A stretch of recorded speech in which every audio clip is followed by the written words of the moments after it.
సౌభాగ్యాన్ని నిలిపి భక్త ఆయుష్ని జాగ్రత్తగా కాపాడే పూజే ఈ క్షీరాబ్ది ద్వాదశి రోజు చేయాల్సిన తులసి పూజ. ఏమిటండి అసలు క్షీరాబ్ది ద్వాదశి అంటే? మనం చాతుర్మాస్యం అంటాం తెలుసు కదా. అంటే ఆషాఢ శుద్ధ ఏకాదశి రోజు శ్రీ మహావిష్ణువు యోగ నిద్రలోకి వెళ్తారు.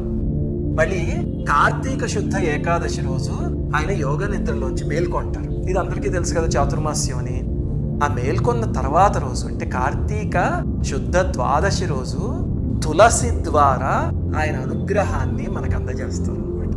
ఆ రోజు తులసి మొక్క అపూర్వమైన శక్తిని సంతరించుకుంటుంది తులసిమాత.